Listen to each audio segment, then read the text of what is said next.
March of the Machine, Episode 5, Cathartic Reunion. Kaya, Kaito, and Tyvar warned her of Phyrexia's endless, undulating torture chambers. To hear them tell it, New Phyrexia is less a place in and of itself, and more like being trapped within the organs of a gargantuan creature. Tubes running every which way form its veins and arteries. The chrome steps leading to the invasion tree are its ribs. The tree itself is a foul spine. The picture she'd gotten in her mind's eye was as clear as it was horrifying. But when she arrives, she sees something different. There's no mistaking that they're in the belly of the beast. Only it's not the same beast as those three saw. This place is full of blinding light, illuminating the ossuary structures around them. The invasion tree is still the creature's spine, but it is complemented by sharp white outcroppings. Platforms, Chandra thinks, each swarming with Phyrexians going about their fell duties, like ants along leaves, especially when seen from a platform so far below. Chandra can't comprehend how tall the invasion tree is. The original on Kaldheim is supposed to be huge, but this is bigger than the God Eternals had been, bigger than anything she'd ever seen. Even tilting her head to the point of pain, she cannot see its crown. She expected Wrenn to say something about it, but maybe her companion's silence on the subject is worse.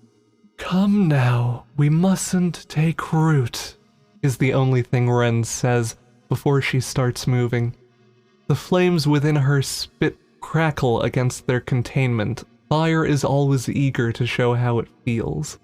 She's off towards a broken, needle-shaped structure, not far from the platform where they've landed. Wrenn's noticed the same thing Chandra has. There are people at the base of that needle, people clambering down from its height. Golden armor makes them stand out against all the red and the white around them, and the skin beneath that armor even more so. Metal horns and spikes tell her they aren't quite human, but they aren't Phyrexian either. Each moves in their own time, and blood smears on the clothes of some. Chandra's feet carry her towards the others, each footfall heavy with anticipation. Coming here had been the right thing to do, she's sure of it, and here is the evidence. Survivors in need of assistance.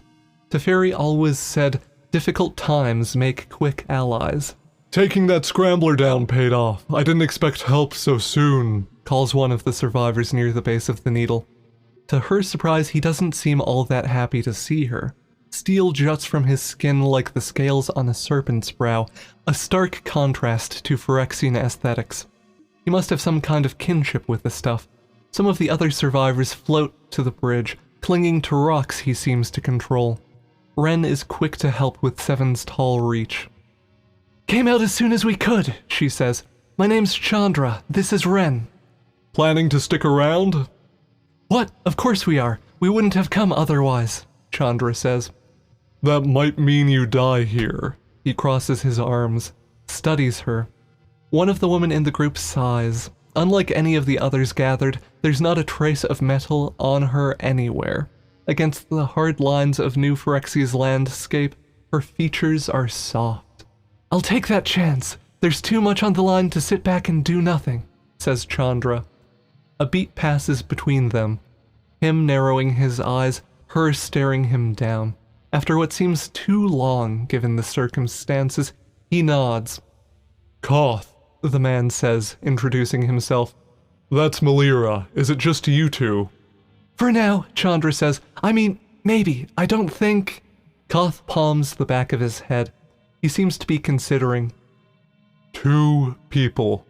As his gaze falls to the ground, Chandra follows it. There are other bodies among the Phyrexian centurions, human ones. Her heart sinks. She can't let it stay in the depths. When it comes to war, morale is as important as tactics and supplies. 2 planeswalkers, and we're all you're going to need. Wrenn's got a plan." "Is that so?" Koth asks. "A plan? Wonderful." "Don't be so dour," Melira cuts in. "We can't abandon hope now. It might be something we haven't tried." She's right, you know, Wrenn says. You can't have tried this. There aren't any other dryads symbiotically bonded to trees. Chandra's not sure if it's a joke. Sometimes with Wrenn, it's hard to tell. She surprises herself by laughing anyway. The woman smirks a little too, and that feels like its own kind of victory. Koth remains skeptical. Let's hear this idea you've got, he says. It's simple. We'll head for the tree. Once we're there, I'll attach myself to him and try to guide him, Wrenn answers. She's good at that, really good, Chandra adds when Koth narrows his eyes. We might have a friend who can help too. Maybe you've heard of Teferi? No. Well, Chandra runs a hand through her hair. He's the strongest time mage who's ever lived, so there's that. And he's a good friend of mine, so he'll help if we ask. And where is this Teferi? Asks Koth. Chandra glances at Wrenn, who gives her an inexplicable and mysterious nod. He's coming. Anyway, once we're at the tree, the rest will come together. We're going to use it against them. Koth crosses his arms. And you're certain you can do this, Wrenn? As certain as anyone can be. He makes a small, considering sound. Right, we don't have many other options. When we lost Karn, they took him over that way too. Norn wanted to give him special treatment. We may as well try to gain control of the tree and rescue him at the same time. We'll have to move fast, says Melira. Norn probably doesn't think that a handful of rebels are a threat. We can use that hubris to our advantage and strike before she realizes how threatening we can be. Base of the tree is heavily guarded. More centurions than she knows what to do with. We try it that way. Before everyone's dead, we start. Koth catches their eyes again. You two fine with a rough trip? Whatever it takes, I'm in, Chandra says. Wrenn nods as well. Good, because you're not the only one with a powerful friend. He starts. When you said friend... He's a friend, for now. Maybe more like he isn't an enemy. It's complicated. You're sure? I'm sure. Chandra isn't. Staring at her own reflection in Urabrask's polished carapace, she's not sure what to think. He hasn't attacked yet, but maybe he's waiting for the right time. He hasn't insulted her or gone on about unity, but maybe this is all a cover. She crosses her arms. Urabrask lets out a breath. Such keening mouths, he says. Infighting will be the death of your kind.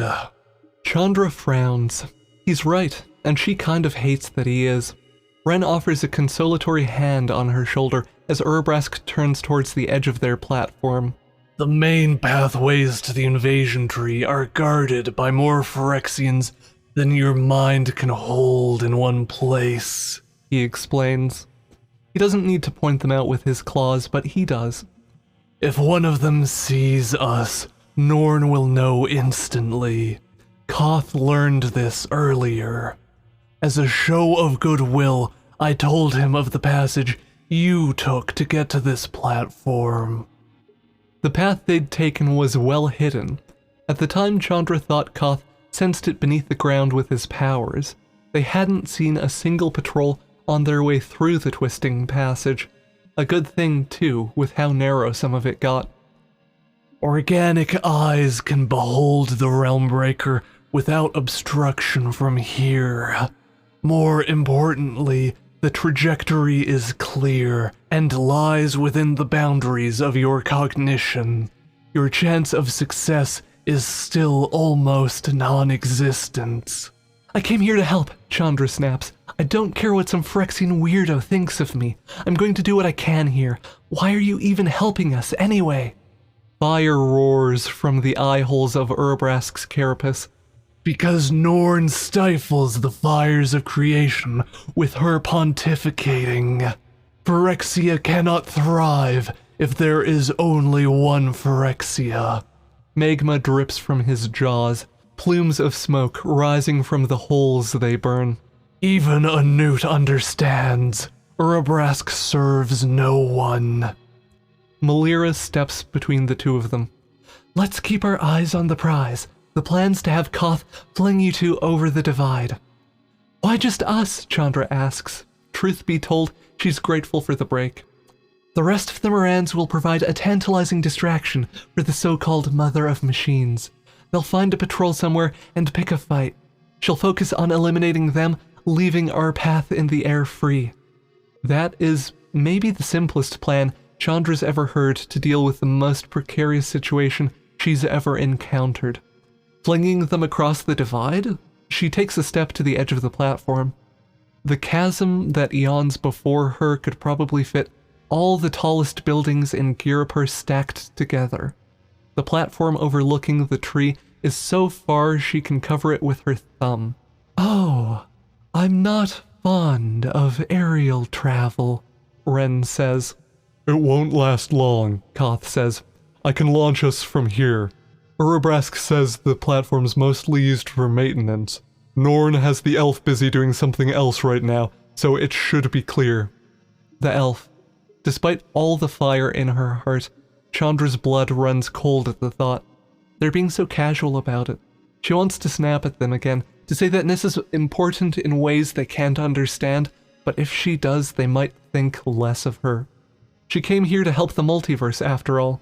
Rescuing Nissa's a small thing in comparison.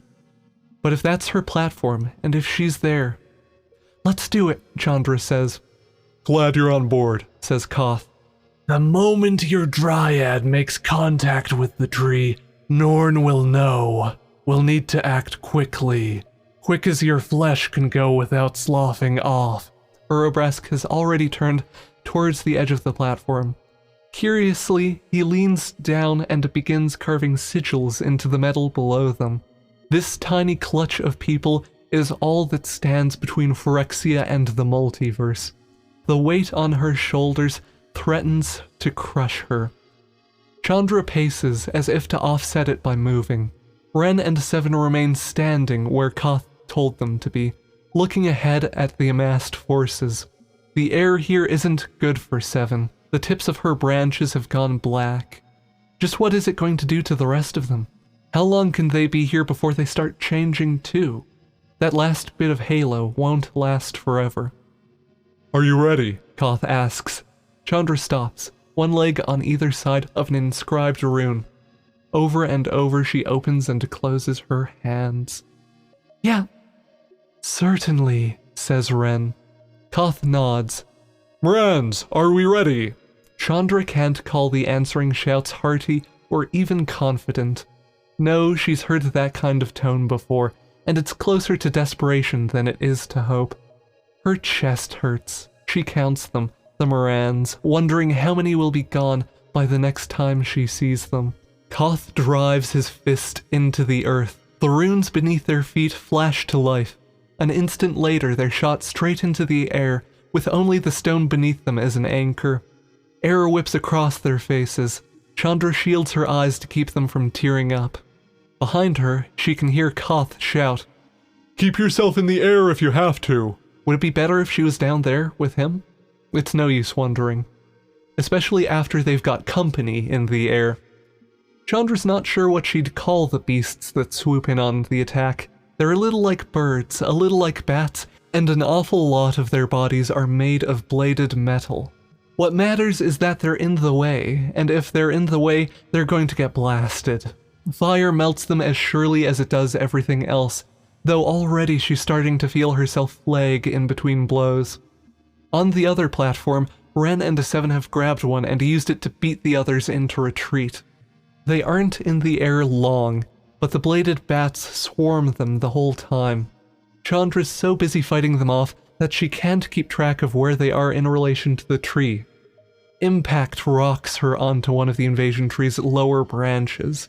Her bones groan as she's thrown onto the jagged white surface. She's pretty sure one of her ribs cracked because it hurts to breathe, but she needs to breathe if she's going to get anywhere. One of the blade bats swoops down on her, its wings forming a drill. Her teeth rattle from the sound. Chandra fumbles, rolls out of the way, pushes herself up onto an outcropping. The blade bats shifted weapons. Now, when it dives at her, it means to pin her to the wall. A hasty blast of fire sees it melted into a ball of metal at her feet. Chandra takes a painful breath. Almost there. Yes, I suppose that's so, answers Wrenn. How odd. It's so quiet. Chandra doesn't know if she's heard Wrenn sound afraid before now, but she understands why. This tree is huge, bigger than anything Wren's ever tried to bond with, and nastier besides. There's a very real chance this is going to be the last tree she ever joins, and as much as part of her wants to talk Wrenn out of it, she can't. The whole thing reeks of practicality and sacrifice, but ultimately it isn't her choice. It's Wrenn, and as far as they know, it's their best shot. Plates along the tree shift and reform. Chandra tries to blast them, but she isn't fast enough. They form into centurions before she can get rid of all their parts. There's going to be a couple dozen of them, most armed with swords, but some with their arms changed to lances. One's taken the shape of a strange metallic hound. She backs up against Seven. We're going to have to act fast, Chandra says. Can you get started? I'll cover you. Yes, I can. Something shifts behind her. Chandra readies another blast of fire. Flames engulf the branch, consuming two of the gathered centurions, but they don't move. The whole time they're burning, none of them move. Wrenn, I've got a bad feeling, she starts. But the mouths of the centurions birth their answer, slick-skinned with black oil and corruption. We do not want to hurt you. We only want to welcome you home. Hearing a lone woman's voice emerging from so many throats, doubled and doubled again, sets Chandra's teeth on edge. I don't care. Come on, Wrenn. Two spears fly at her just as she glances behind. Chandra hardly has time to scream before they've pinned her to the white-plated tree. Somehow her clothes are the only thing damaged. The spears landed just below her armpits. She's a sitting target up there, but if Wrenn can free her, they may still have a chance. But as she starts to shout, she sees what's been keeping Wrenn occupied. A figure faces down Wrenn. Green magic crackles around her metallic body, her forearms all acting as conduits. One, a blade, slices off Seven's thickest branch as if snapping a twig. Magic weaves around Wrenn and Seven's remaining limbs, binding them together, then lifting them into the air. We can perfect you the way we perfected her, the voice speaks. All of your flaws, your weaknesses, gone. You will never be lonely again once you've become one with us. The words aren't reaching her, not now, because she recognizes that face. She'd recognize it anywhere. The way its cheeks round when it laughs, its ears prone to twitching, the small nose, the mouth so often quirked into a secret smile. If all the memories in Chandra's head poured out of her like molten metal into a blacksmith's pitcher, this one would remain stubbornly lodged inside. Nissa. It can't be, but it has to be. Even with two new arms grafted onto her body, even with black tears streaking her cheeks, even when so much of her is now copper root and bramble, Chandra recognizes her. Even the way she tilts her head towards Chandra is the same. Words unsaid weigh down Chandra's tongue. The agony of recognition tears at her heart.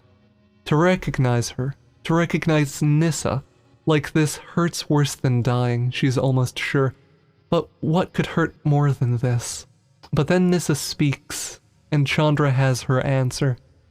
Nissa's voice is the one thing they haven't changed. You're afraid, aren't you? My new form must be hard for you to understand. Nissa, Chandra creaks. It's all she can get out. There are too many other words backed up in her head right now, all struggling to get out. This isn't you. You don't have to work for her. We can find some way to fix this. Please stop. I'm sorry we ever stopped talking. But all that comes out, time and time again, is Nissa's name. Nissa doesn't react. There is no small smirk, no glint in her eye, no expression at all as she turns back towards Wrenn and Seven. Two more spears pin Chandra in place. One lands in her calf. She screams, pressure building behind her eyes. Fire licks at her fingers. The breaths she tries to take don't do anything to soothe it. "You don't have anything to be afraid of," Nissa says. Her tone is awful and flat. As Chandra watches, she tears Seven limb from limb. The sharp quills and blade of her new body working in tandem with her magic. Wren's screaming too, fire flaring behind her eyes, but Nissa still does not react. When only Wren's small dryad form remains, Nissa lets her fall to the floor. "I no longer feel any pain." This isn't about... Chandra stammers. It's getting hard to think. There's so much energy building up inside her, and none of it has anywhere to go. Nissa turns towards her. "Is it about your plan? That has already failed. The Mother of Machines sent me to stop you." "Why?" It comes out, a scream, an accusation. "Because what you're doing is short-sighted. You've always been short-sighted." A flick of her hand and the Centurions stand down. Another and they remove the spears, even the one that's pierced Chandra's calf. Freedom isn't much help. With the pain shooting through her leg, Chandra isn't running anywhere soon. If she wanted to, she could fight back. Cauterizing wounds isn't difficult for a fire mage. She could take all this energy building up inside her and let it loose. There's no way anyone could walk away from a blow like that. At this rate, there might be enough building up to do some serious damage to the tree too. No matter the improvements Norn's made, no metal can withstand the heart of a sun, right? "You wanted to be the hero, didn't you? You wanted to save me and the multiverse in one fell swoop. Unfortunately, you've gotten things backward. I'm here to save you, as always." It would be the easiest thing in the world to let loose. But if she does... Chandra's tongue sticks to the roof of her mouth. Nissa takes a step toward her. The smile breaking out across her face is wide and toothy and not at all like her. "Out of all your companions, only you and the Dryad chose to face us. Your kind lack unity and understanding." "More are coming," Chandra says. She screws her eyes shut. If she doesn't look, it's easier to keep everything in. Easier to bathe this whole branch in flame, if she wanted to. If she doesn't look into Nissa's corrupted eyes, she won't have to remember what her face looks like. Well, no, she can't. It isn't just about her, or Nissa, or any one person. There are Morans dying underfoot to give them the chance to be here. Hundreds of planes are relying on them to take this tree down. However hot her fire burns, Chandra knows she can't take out the tree in one go. She opens her eyes. There is Nissa, gesturing with her blade arm, movements sharp and precise and not at all her own. "Look around you. Don't fear. I'll wait." Chandra can't help herself. She looks. She wishes she hadn't. There is an army on the other side of the bridge.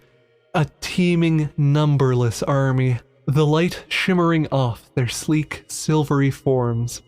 A draconic monstrosity in the vanguard carries a blue banner. Next to it is a towering being, one Chandra must assume is their general. Every fall of their feet is a thunderclap, every weapon an arrow in the back of their hopes. She can't even see the Morans from here. How are they going to take out a force like that? "I asked the Mother of Machines for her blessing to speak with you the moment I knew what you were planning. The Resistance never had a chance, but I knew there was a chance for you. I know what you could be, if only you join with us." Norn knew. The whole time they'd been here, she knew what was going on. The sparse resistance they'd met wasn't because Norn was occupied with the invasion, but a trap. And now they're all going to die. Or worse. Grief is a porcelain shard in her throat. She tries to swallow. All it does is hurt more. Chandra takes a step backward. Her heel hangs off the rounded ground of the overlook platform. One more step and she'll fall, a burning star, the dashed hopes of the multiverse. Nissa takes another step forward. Brazen now, she traces a metallic claw along Chandra's cheekbone. But it still isn't Nissa that's speaking. Chandra feels sick. "We are offering you the holiest of graces, freedom from this fear. When you join our congregation, you will never know loneliness again. We would never leave you to die alone."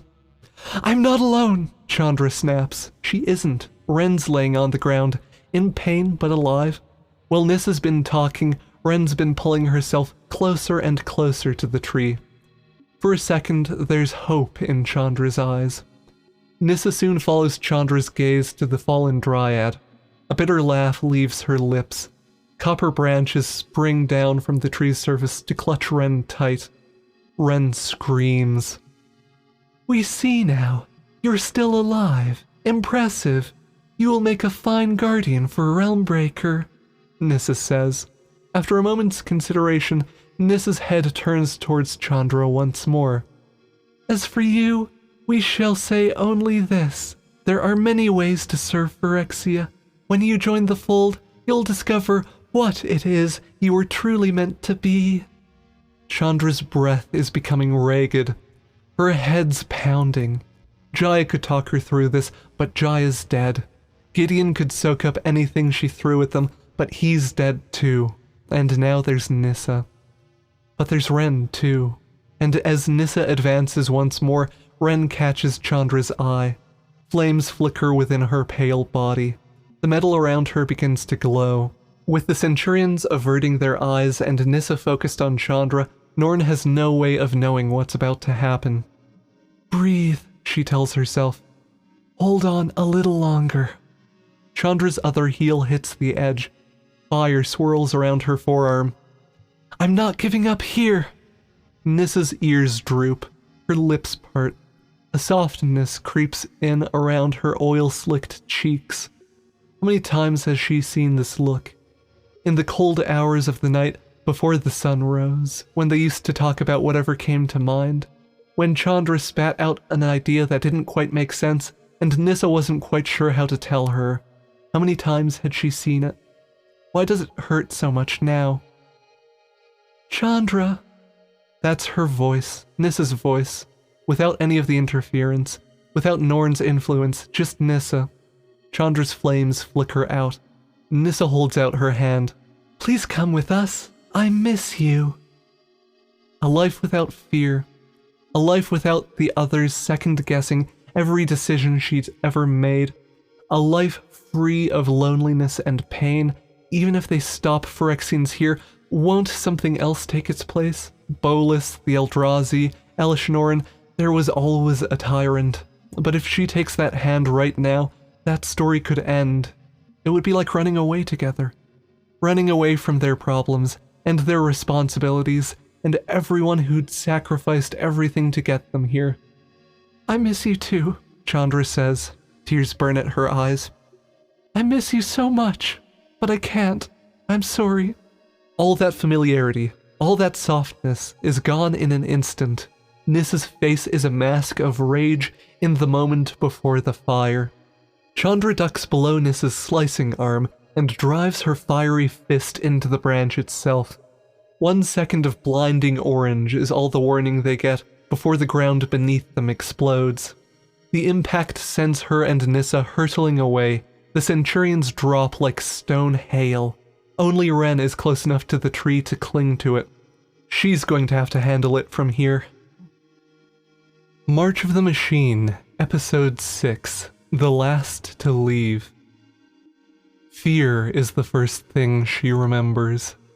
Next comes the smell of the thing. Burning pitch. Ozone. It sticks to the roof of her mouth, and there is nowhere she can go to escape it. By the time she hears the skittering of its claws against the stone, her eyes fly open, and she reaches for her sword. There, the monster with talons as long as a hunting hound, hundreds of sharp teeth, sightless vestigial sockets. A girl cowers opposite the beast, pressing herself to the cold stone wall. Between the girl and the monster there is a body curled on its side. An older woman, her throat torn open. Her blood slicks the monster's chittering jaw as it lunges for the girl. What strikes her then, beyond the fact that she has eyes and can see, is that none of this is new to her. She knows this place. She was here once. This mildewed dungeon is only a stone's throw from her old family home. She knows that the girl has been here for a week, possibly more, that she is hungry and thirsty and has lost all hope. She knows that the woman on the ground is the girl's mother. This time, she does what the girl could only dream of doing. This time, she has a sword. The creature lunges for the girl, but she steps between the beast and the child. Claws rake against armor as it closes in. Just as it opens its jaws to bite at her, she drives her sword through the roof of its mouth. Black tar bubbles from the wound and drips down the length of her blade. She withdraws it. The creature, rasping, curls up on the ground. Another cut sees its head separated from its body. She kicks it away. So easy. It had been so easy. Had she ever found this sort of thing difficult? Memories knock about in her head. The girl needs to go somewhere. There is something else she should be doing.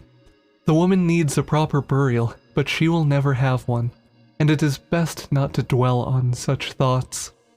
And wasn't there something else?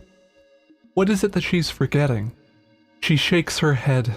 The girl has thrown her arms around her in embrace.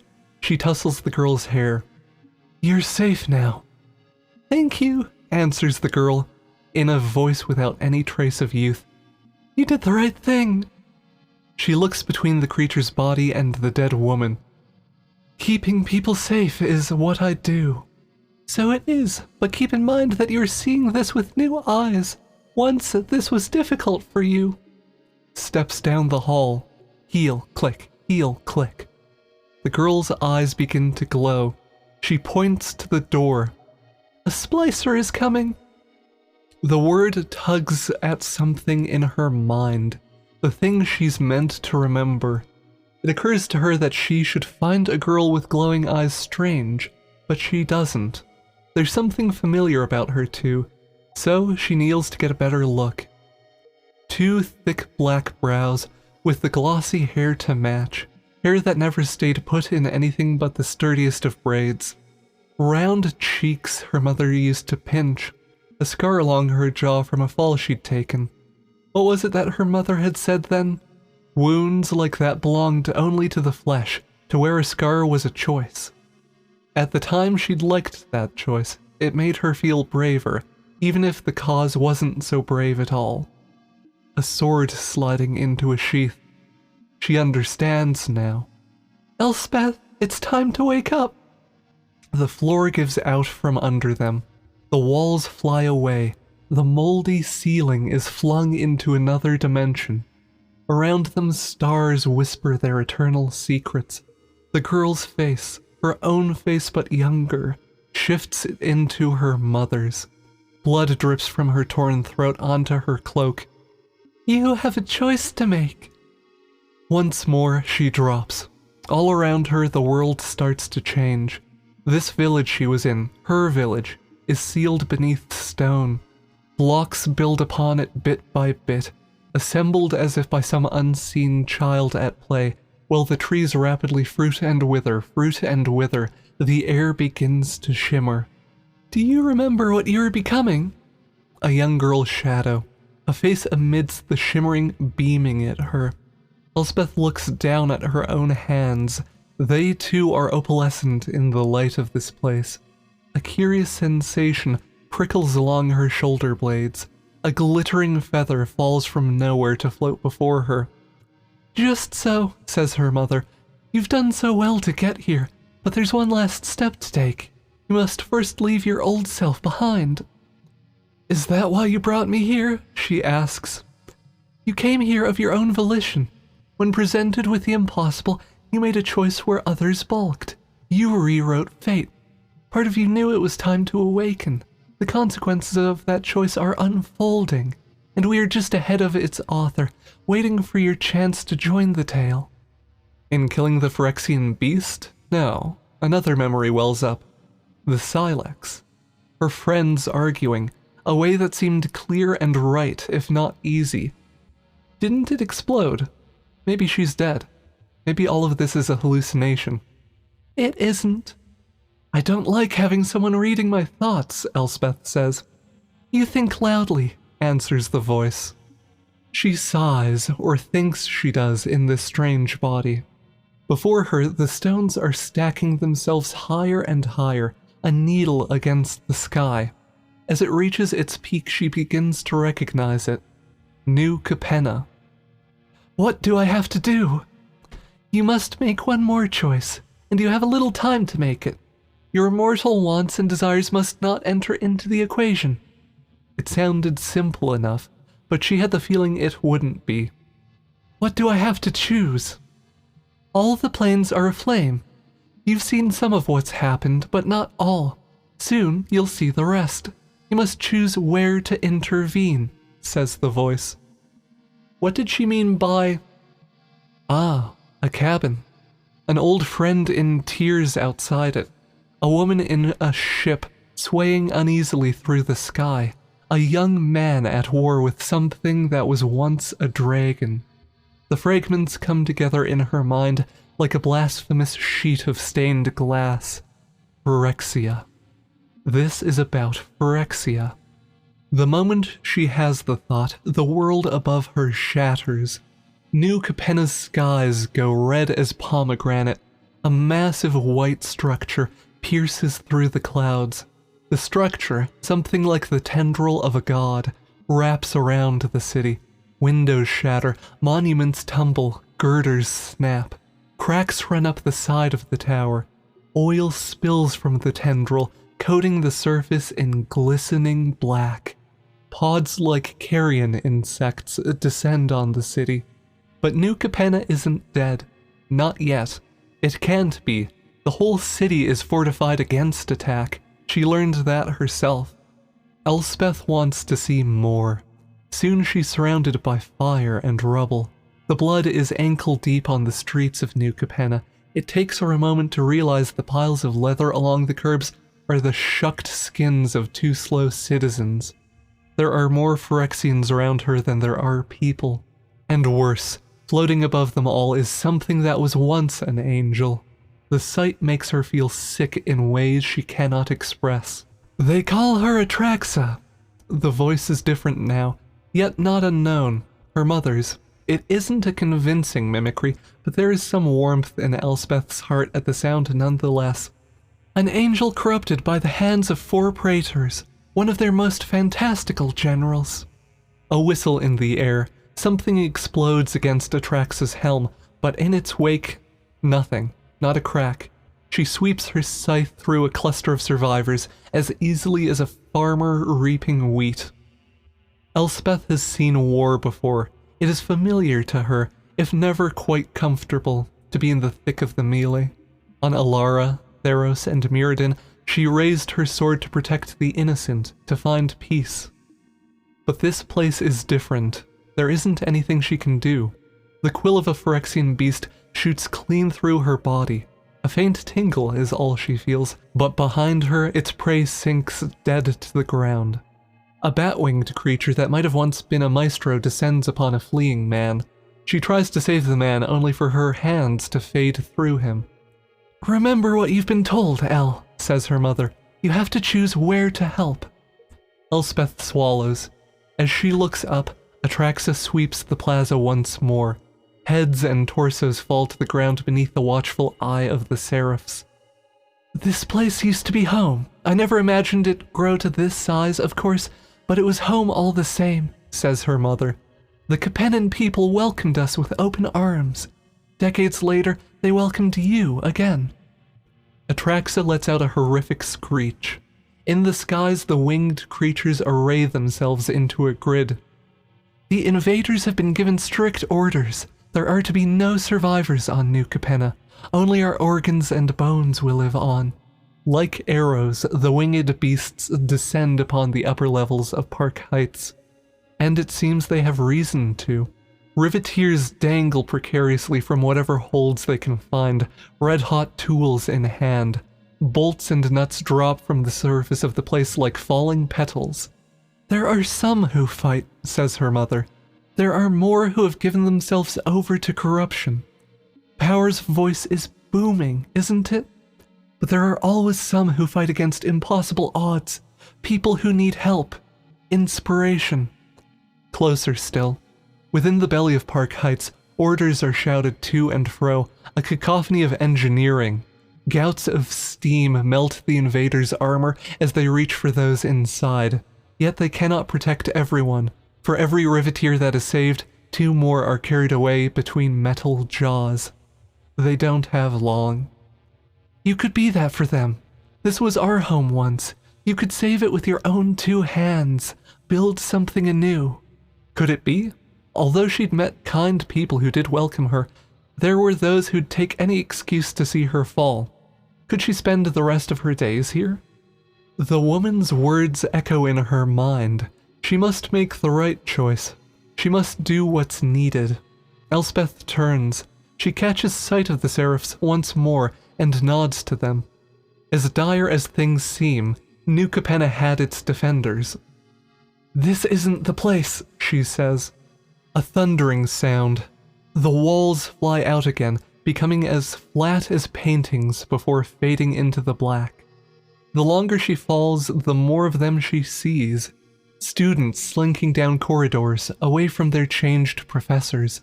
A woman in a black bridal dress, singing above a horde of zombies. Core flying on mantas towards a great white structure. She jerks to a stop between a red sky and a red sea. Overhead, the fine fabric of stars ripples. The air tastes of salt. Theros. "Welcome home." Elspeth's mouth opens. At once she's turning about in the void, searching for the speaker. "Daxos?" "So you've not forgotten me, even with the new station," he says. His voice is warm and honey-sweet. Hearing it is enough to work loose the tension in her soul. "I'll take it as a compliment." "Don't be ridiculous," she says. "I couldn't forget you if I tried." Yet there is a tightness in her chest, too, when she realizes she cannot see him, and when her eyes land on Meletus. Here, too, there is fire. Here, too, there is rubble and ruin. Houses in which she'd taken tea are smashed to the ground. The market is little more than a smoldering heap. "It is our time of need," he says, "and it is his time of need." The view around them shifts again, though this time without Elspeth's say-so. They've left Meletus in favor of a temple's belly. Bright white statues are now slick with oil, their faces painted with Phyrexian masks. Thick, dark smoke chokes the inner chamber. Within, people are packed so tight that none can move. Porcelain masks and bony protrusions speak to their state. A Leonin stands atop the altar. "The gods of Theros exist because we will it to be so. They serve at our behest. You know now the glory of Phyrexia, the glory of true unity, an unending bond between all that lives. Is that not a greater divinity?" "Persuasive as ever, isn't he?" Daxos says. Elspeth's throat threatens to close. "Do you see the cup in his hands? It's full of oil, and the woman there, kneeling next to him." The sight of a Johnny disturbed her so much, she'd missed the woman. From the smooth fabric she's wearing and the gold jewelry adorning it, she must be a priestess. Realization like a knife in the back. "He's trying to convert the gods?" "Trying is putting it lightly. He's already changed 3 of them. Didn't even have to try. The Phyrexians are so fervent in their beliefs, the gods have little hope of fighting back." Daxos answers. "Phyrexian gods," she repeats. "With that sort of power, it'd be easy to—" "There wouldn't be many places to hide," Daxos agrees.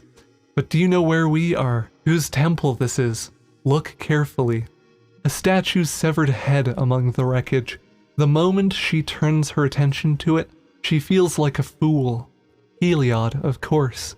This is meant to be a test for her, and what better way to test her than these two? On Theros, Elspeth found a new light to guide her.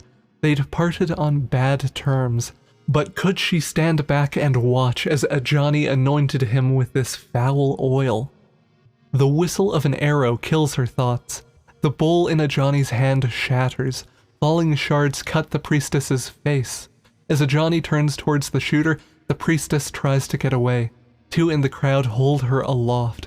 Another arrow slams into Ajani's shoulder. He pulls it out, snaps it in annoyance. "Find them!" "So there are still heroes in Theros," Elspeth observes. Somehow she feels Daxos's hand on her shoulder. "Keep watching." Darkness swallows them in an instant, only to return them to a slightly different part of the temple. Hunters pursue a youth down one of the halls. Their leader, bearing multiple metallic heads, flings a net over him. One of the others takes the captured youth back to the altar. Ajani holds aloft the net with a single hand. "Behold, one who turns away from the pack, one who plots against us." The youth is screaming. Ajani cuts him loose, only to catch him by the hair. "What use is a mind that plots to sow dissent?" Elspeth can't bear to look. She turns away, but there is no escaping the sound of crushed bone, or the cheers that follow. How could that be Ajani? How could he do such a thing? "He was forced," Daxos says. "You could save him from this. If he were here, the real him, he'd welcome the release." "I'm not sure it's so simple." She forces herself to look once more. The priestess is kneeling again, and he is forcing her to drink the oil. Light is coming to the temple, but it is not rosy-fingered dawn, nor violet-cloaked dusk. It is the searing white light of the forge, the burning sun. Despite the fiery corona in the temple, the faithful do not look away. Plumes of smoke rise from what remains of their skinless flesh. "You're the bravest woman I've ever known, and you've always tried to do the right thing. If I were to trust anyone with saving Theros, it would be you." She turns away again. Her thoughts race. If she chooses Theros, she must fight Ajani. If she fights him, there's likely no way to save him anymore. Once the corruption's taken root like this, there's little to be done. Yes, she's killed gods. Yes, she loved this place, called it home. And yes, she longs to see Daxos again. But this isn't meant to be about her own wants and needs. What good does saving Theros do? The thought should pain her, and yet it doesn't. What good does it do? If Ajani falls here, the invasions continue. Phyrexian gods will wreak havoc on Theros. But are the people here any more worthy of salvation than the people of New Capenna? Her mind split in two. On one side, her emotions rage like the seas outside the temple. On the other, only the waters of ablution. Daxos's arms wrap around her waist. "I think you know what you have to do." "Don't make me say it," she says, leaning back against him. But there isn't anyone there. The world falls away again. She falls into a landscape where a lizard the size of a mountain fights its quilled silver counterpart. The oil and blood from their wounds forms rivers along the lush green earth. She falls into a castle, once shining, now reduced to rubble. A young man rifles through the broken remains of an armory. The plate covering him is cobbled together from these remains, and already pitted with black. When he finds a sigil among the dreck, he exclaims happily.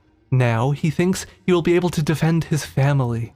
But he hasn't so much as secured that armor properly, and his sword is of ill size for his body. He will fall. She tries to call out to him to find a proper sigiled knight, but he does not hear her, as she has already begun to fall again.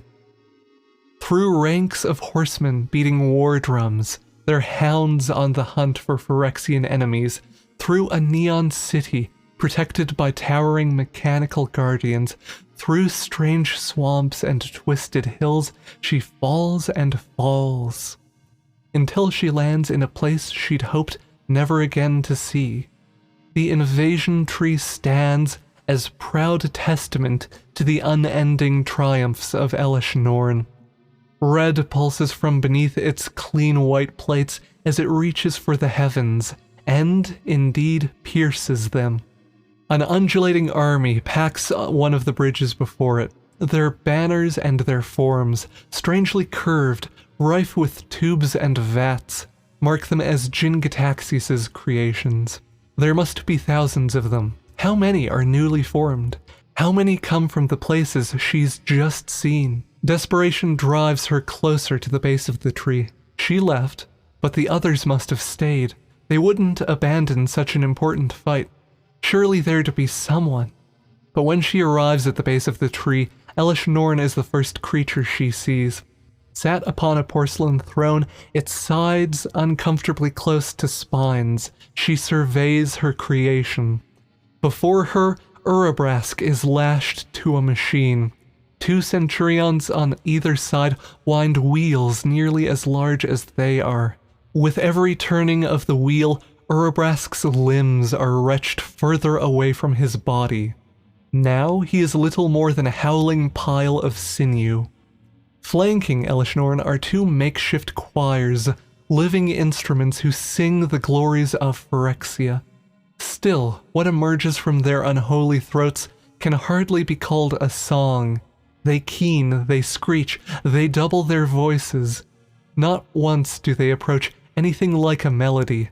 Urabrask's dying screams do little to add to the harmony. There is no room for error! Norn snaps her fingers. The choir stops. With another snap, she dismisses Urabrask. The centurions chop him into quarters and carry him off. With a third, she summons a group of flying creatures, carrying great cargo between them. It isn't until they land that Elspeth recognizes Karn's ravaged body. Somehow, his eyes still show signs of life, but the pain within them is far stronger. Even more so when he, like Elspeth, beholds what Norn is celebrating. So small are the mortals before her that Elspeth hadn't noticed them at first. Morans shackled together, their heads bowed. Blood slicks the faces of many. Some have already lost limbs. Splicers attend to those, grafting unwanted limbs onto unwilling recipients. Elspeth knows them. She's fought side by side with them. None deserve a fate like this. We understand that your minds cannot comprehend the glory that awaits you, Norn speaks. And for that we offer our eternal pity. You have your skin's treachery to blame. Without it, you will find yourself free of all burdens. Elspeth reaches for her sword. Think about what you're doing. You only have one opportunity to choose. It's the woman's voice again. Choose falsely, and everything ends here. Norn has to die, Elspeth answers. Once, long ago, there was a beneficent woman in white who created a world all her own, the voice begins. She remembers now. There was a god, wasn't there? One whose name was forbidden within the dungeon. One she prayed to as a child. A beautiful place. Bright, peaceful, a place where angels dwelled. She made it so pleasant that she never had any thought to leave or look beyond it. Years passed, and a wizard came to her for aid. She never imagined the kind of threat that would follow in his wake. She gestures around them. This threat, and it is not carried on by Norn alone. She believes herself to be the beginning and end of Phyrexia, but she is wrong. Killing her will not end this. Centurions bring 3 more prisoners before Elesh Norn. They're tossed onto the ground. 2 can't stand under their own power, or even kneel. Elspeth's stomach sinks as she recognizes them. A beaten Koth, the Dryad Wrenn, torn free from her tree, and a bloody Chandra Nalar. Behold the traitors, speaks one of the centurions, and then Elspeth recognizes her as Nissa, or at least someone who once was Nissa Ravain. Parts of her new body have been melted down to slag. Mother of machines, We await your righteous judgment upon them. We applaud your work in apprehending them, Nissa. Norn speaks. The trials and tribulations you faced have only served to scour all traces of your old life away. When you look upon them now, what do you feel? Contempt. Pity. As it should be, but you needn't pity them for long. Soon they shall be reshaped and made whole. Completion's rapture shall cleanse them as it has cleansed you. Hovering behind them, Karn groans. Elspeth's hand twitches around the pommel of her blade. Let our embrace of all these rebels prove to all Phyrexia that we are not without mercy toward lesser beings. Phyrexia embraces all. Phyrexia perfects all. With your individuality flayed from your mind, you will come to understand what a blessing you have been given. Norn's smile is all sharp teeth. Jin-Gitaxias, come, harvest what's left of Koth's little rebellion. You shall be the architect of their perfection. The army parts. A figure slithers between them, tubes swaying from its maw. Jin-Gitaxias is soon at Norn's side. He bows. As the Grand Praetor speaks, so Phyrexia wills. He takes a step towards the gathered, and stops. Everything stops. The rebels are frozen mid-breath. The army no longer teems. Time comes to a standstill. Part of her wonders if it's Teferi's doing, if she will see him atop the tree, staff in hand. When it comes to Phyrexia, Elspeth knows better than to nurse such hopes. Why have we stopped? The time has come, says the woman.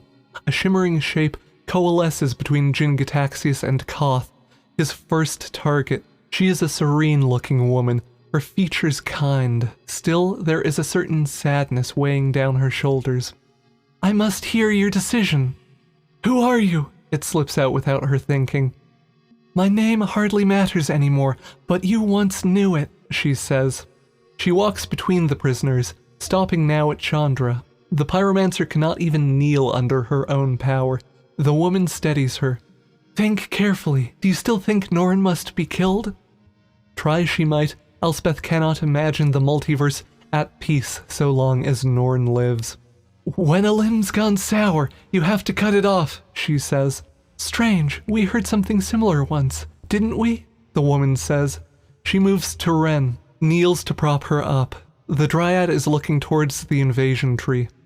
Do you remember, Elspeth? Now that she mentions it, it was familiar. Where had she heard that before?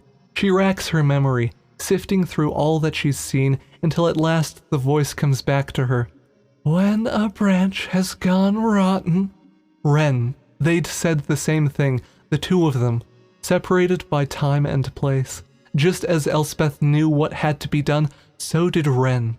That must have been why she came here, and if she's looking at the tree, something shifts. When she looks on the scene, Norn's gone translucent, like a spirit. So too has Jin-Gitaxias. The more she looks around, the more ghosts she sees. Only Nissa and Wrenn remain themselves. Where were the key players? Wrenn must be tied to her earlier revelation, but why Nissa? Beyond their excursion to New Phyrexia, Elspeth hadn't spoken to her much. By the time Elspeth arrived, Nissa was already gone. We cannot stay here forever, she says. You must answer. I know, Elspeth says. It's just... give me a moment to think. Why Nissa? If it was someone who'd already lost, why not Ajani? Why not repay her old mentor for everything he'd done for her? Maybe there was still a way to save him. And for that matter, why not take to the field in New Capenna? If she struck down Atraxa, perhaps the angels there could return, and perhaps their returning might cleanse the plane. As much as she doesn't want to read them, the answers are plain across her heart. If she saves Ajani, she will only be saving a single person. Alone, he isn't enough to turn the tide. New Capenna can save itself, which leaves Wrenn and Nissa, and the glowing thread tying them together. Yes, she understands. The decision isn't whether to save Nissa or save Wrenn. It's to keep Nissa occupied long enough for Wrenn to reach the tree. You're certain? The woman asks. Elspeth nods. Her body feels strange, as if every nerve is alight at once. This is the right thing to do. So it is. I cannot fight this threat alongside you, much as I wish I could, but I can forge you into what you were always meant to be. Elspeth looks down at her hand, forming itself anew from the ether of this place. Here are her nails. Here are her calluses. Here are the lines of her palm. Fortune tellers said they could read her fate in those lines.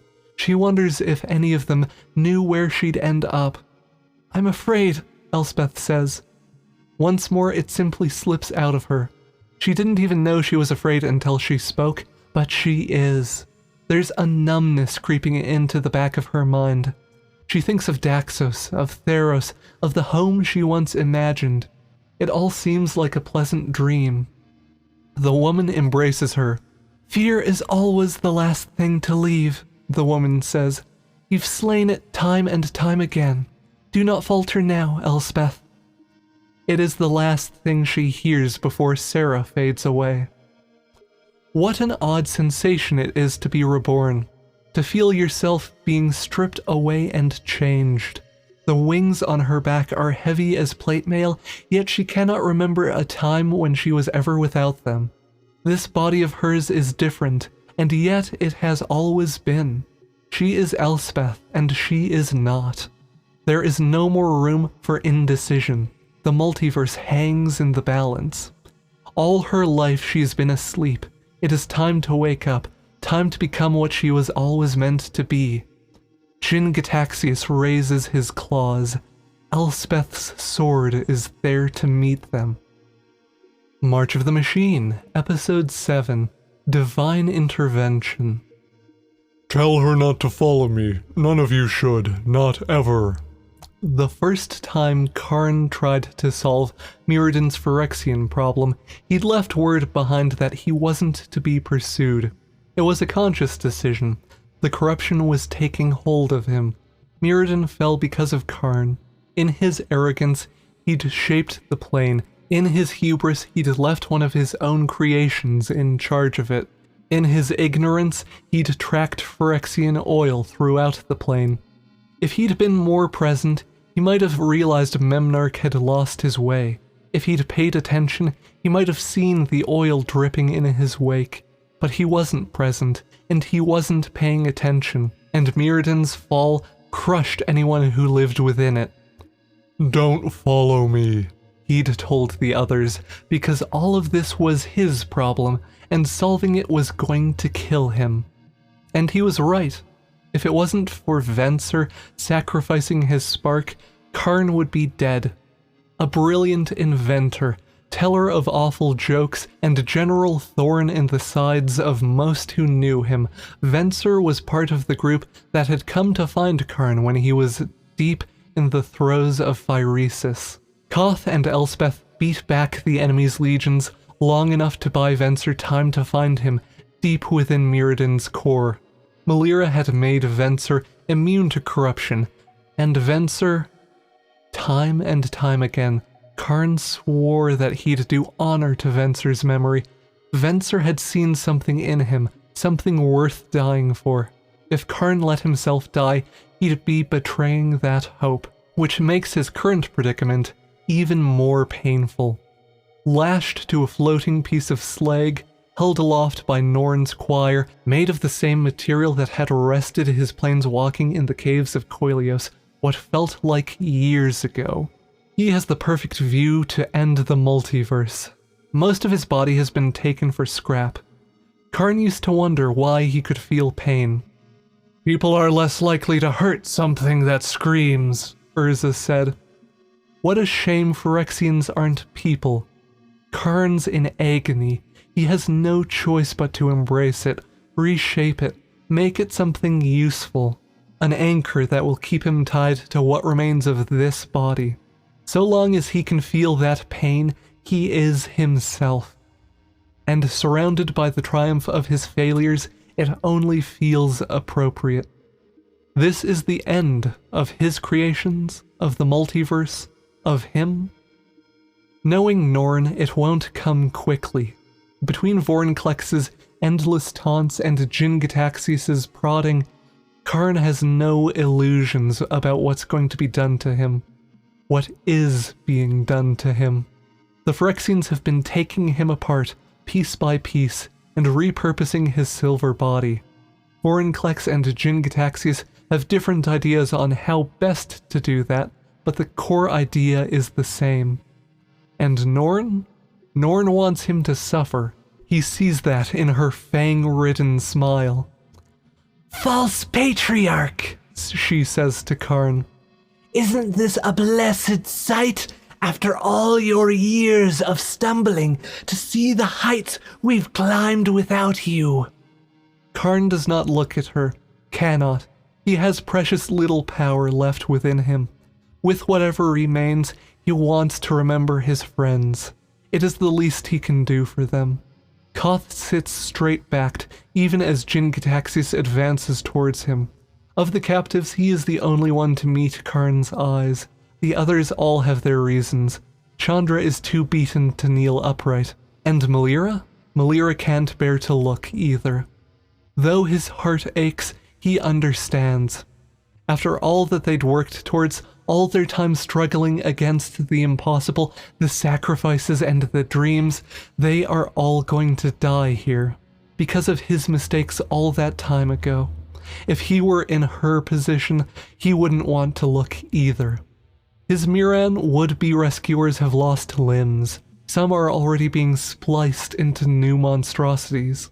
When they first arrived, there were dozens of them. Now there's only a handful left. Koth, Melira, Wrenn, Chandra, and perhaps 10 or 20 survivors. One by one, the rest of them have been dragged off for experiments. Those that remain here, Norn has kept for her own special reasons. One of the chorus members extends herself, her spine unfolding like an accordion to accommodate her new growth. She takes Karn's head in hand and holds it in place, forces him to confront Norn's face. Phyrexia has posed you a question. You must answer it. It is no wonder you failed to lead us if you cannot do as much as this. Karn is wary. He cannot think of something to say. In the end, he does not have to. Jin-Gitaxias raises an arm to strike. In the gleam of his wicked claws, Karn sees the ghosts of his past. Who better to offer him comfort in a time like this? Soon he will be among them, wherever they might have gone. Will it hurt? Will it be like falling asleep? He's always been envious of sleep. Time to rest.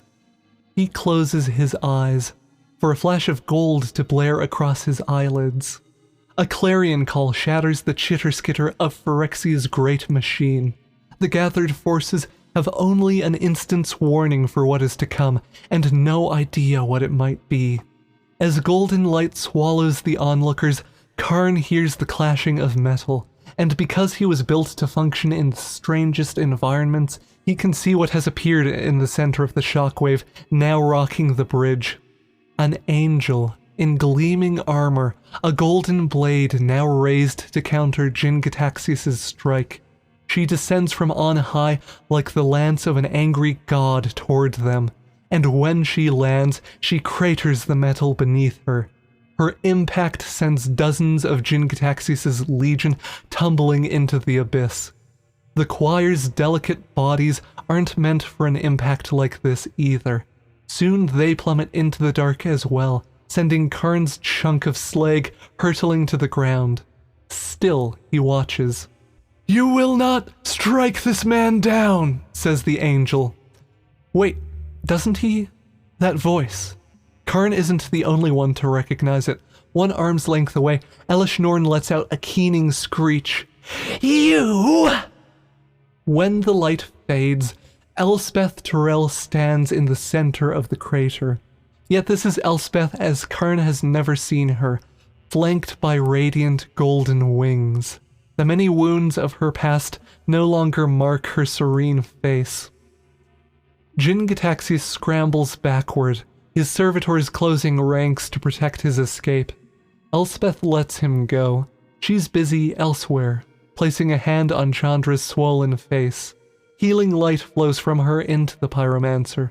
Flesh knits back together. Already Elishnorn has shot from her throne. In her anger, she's thrown it over. Two of her choir are crushed beneath its bulk. To Kern's eye, their deaths don't seem to have bothered her. You're not meant to trouble us anymore! Elspeth does not dignify this with a response, does not look up at her. She keeps her attention on Chandra, then on Koth. The shock on his face is plain to see, but there is hope there too. That in turn kindles some within Karn. When was the last time he saw hope in those eyes? We, the might and heart of Phyrexia, address you! Norn flings a chunk of her throne at Elspeth. Karn braces himself for Elspeth to come tumbling down, but it doesn't seem to bother Elspeth at all when the rock shatters against her wing. Something ripples through the assembled ranks of Phyrexia. Something like fear. Something like shock. Whatever it is, they do not like it. Like animals before fire, they begin to pull back, to scatter. The Morans see their chance. The moment Koth's healed, he drives his fist into the ground. Magma shoots up from a burning orange crack in the bridge, running all the way to the base of the invasion tree. Mirrodin, says Koth. with me! But Norn does not seem to hear them. Whatever she can get a hold of will serve as a weapon, it seems. More chunks of her throne, a horn she snaps from a howling Vorinclex, the severed head of an unlucky choir member. She hurls all of them through the air at Elspeth. Elspeth dodges, cuts, and parries. None of the blows land true. Elishnorn screeches again. Jin-Gitaxias crawls up to Norn's side. The prisoners! You and Nissa, deal with them! Norn snaps. We have something more important to attend to. That angel, Jin-Gitaxias asks. Preposterous. She's only one among many. My legions can handle them, and Vorinclex will eat whatever we leave behind. It would be wiser for you to retreat and leave the matter. Norn grabs him by the throat. Dissent is blasphemy, Praetor. It does not stain the tongue of the faithful. Our will is Phyrexia's will. See it done. It is ridiculous that they are having this conversation. Norn must be losing control. Especially if she does not notice Melira running to Karn's platform. A simple wave to Koth, and suddenly Karn is aloft again. You're going to be okay, Melira says. So much of this is hard to believe. Once, long ago, he almost died on New Phyrexia. It was only the intervention of his friends, Venser, Koth, Elspeth, and Melira, that saved him. Now, nearly all of them are here to save him again, and Venser's spark lends him strength. Don't follow me, he once said to Venser. But Venser's spark was in him still, and followed him all the way here. He couldn't give up, not yet. Wrenn couldn't give up, not yet. Though there isn't much of Wrenn left, though their entire fighting force has been reduced to only a few broken survivors, she can't give up. What does it matter if she no longer has legs? The weight of the world is still on her shoulders. The angel's arrival isn't a surprise to her, but a confirmation. Anything else would have been unacceptable because it meant they might all die. Someone came to save them, and it was Elspeth in her new autumn colors, of course. She looked splendid, though there isn't time to appreciate it. Humans are often distracted by bright, shiny things. She hopes Phyrexians will be the same. Chandra, she rasps. Chandra, we need to go. Gold dances in the pyromancer's eyes. She's as distracted by the goings-on as the others are. It isn't until Wrenn bites Chandra's sleeve and tugs that she looks down. I can't walk anymore. I need your help, says Wrenn.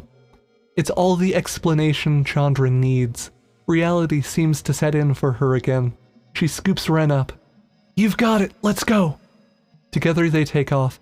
The Morans follow, looking back every other step towards the woman who saved them all, and the army they'll have to evade. At least, that's what Wrenn thought they were admiring. "Karn!" shouts Melira. "We have to save him, too!" Got it. Says Koth. The slab Karn's on is stone like any other. It answers his call the way wood heeds hers. Karn's slab flies out to meet them. A barrage of arrows and spears bounce off the back of the slab. That's Koth's work too. He's using it as a shield for their retreat. Wrenn frowns. The weapons weren't actually hurting Karn, but this still strikes her as a callous thing to do. How long have they been fighting that they make decisions like this? They deserve peace. Wrenn wants to bring it to them, but she won't be able to do it alone. Teferi will know what to do, if only she can reach him, and he's gone somewhere she won't be able to reach without the invasion tree's help. She can't reach it without Chandra, and Chandra...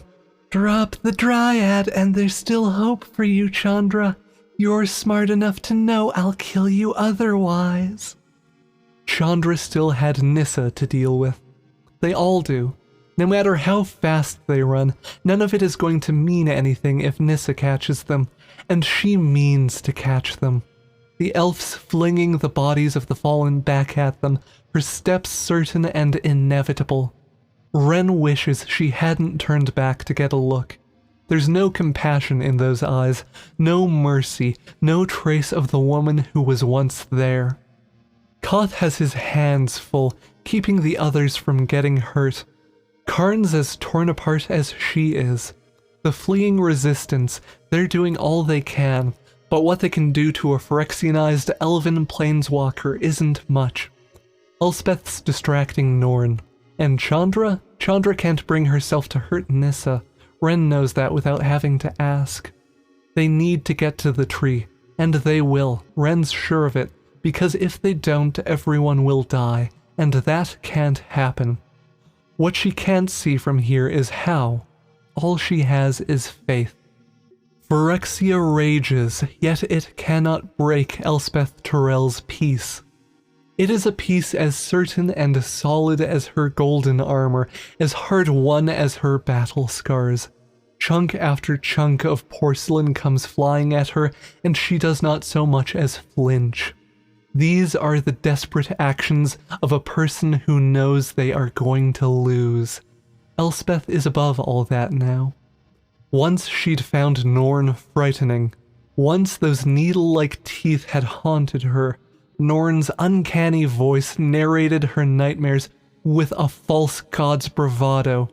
"Remember always your humility, for it was Phyrexia that brought you low." Elspeth does not find her frightening anymore. She's no longer brought low. In fact, with a single flap of her wings, Elspeth can soar above her. From here, Norn is more of an oversized doll than a threat to the multiverse. Everything seems smaller now, further away. All the dross of Elspeth's life has been cut away, leaving only the truth. And the truth is that Phyrexia will not win this day. Beneath her, the Morans flee toward the tree. Koth covers the retreat with Chandra the vanguard, Wrenn in her arms. Strapped to a hunk of slag is Karn, who watches her with naked admiration. Though he is in a pitiful state, she nevertheless finds herself smiling at him. After all these years, they're finally going to put everything right. So long as Elspeth can see them safely there, she has to stop Nissa. Wrenn must reach that tree. But there's a more pressing matter to attend, someone who doesn't want her running off. Furious, Norn lunges for Elspeth, claws outstretched. She yanks Elspeth from the air by a dangling leg and slams her against the ground. "You shall not ruin our moment of triumph!" Elspeth's ears ring, her vision blurs. She blinks. Norn towers above her once more. We have dedicated ourselves to this cause without reservation. The salvation of the multiverse is our righteous calling. How dare you stand against it? I have my own calling, Elspeth answers. She stands, dust falling from her cloak. You won't keep me from it. Norn's laughter is enough to chill the blood. Your calling is false, she begins. As she speaks, the bodies of the fallen Phyrexians lift and swarm around her. Pieces fly from their limp forms, shards of metal, shards of bone, blades and razors, teeth and tubes, warp through weft. Norn weaves herself a hideous new suit of armor. On all of the planes, there is only one eternal, untarnished truth. All will be one. Any who stand in the way of unity stand in the way of a perfect future. Elspeth looks over her shoulder. The others are fleeing, and Nissa has broken off to stalk toward them. She can't afford to stay here and listen to Norn's grandstanding. Elspeth concentrates on her blade, the crackling golden godsend. This is only a facsimile of the real thing, but it's her facsimile. She knows it'll work for her. A little focus is all it takes to send a searing beam of light at Norn. Chunks of armor fall away, incinerated by the sword's purifying rays. A smoking pit rises from the praetor's shoulder. This time, Norn doesn't scream. Instead, she raises a clawed hand. The bodies of the fallen soldiers around them, those already shucked of their useful parts, rise anew to encircle the two fighters. Phyrexia shall never fall, Norn says. Look around you. There is no death, Elspeth Tyrell. Only Phyrexia. She won't have long to act. Before the risen ranks can pin her down, Elspeth takes to the air once more. Yet as she turns toward the fleeing Morans, walls shoot up from the ground to block her path, ones that rise to the endless heights of the sanctuary's ceiling. You cannot run from us, Norn says. We are the ground beneath your feet, the air in your lungs. Everything that you lay eyes upon is Phyrexia, and Phyrexia is us. We are whole. Elspeth strikes at the wall. Sparks are the only sign of progress. The porcelain plating does not yield to her blade. Up ahead, Nissa is closing on the Morans. Chandra is with them. The two of them were close, weren't they? Would Chandra be able to strike her down? Elspeth hesitates. If Chandra falters, Nissa will stop them. They need Elspeth. This fight is a distraction. She needs to get through that wall. If the others can hold out for just a few seconds. Once more, she concentrates on the blade, every breath setting it more brightly aglow. An aurora gleams across her armor.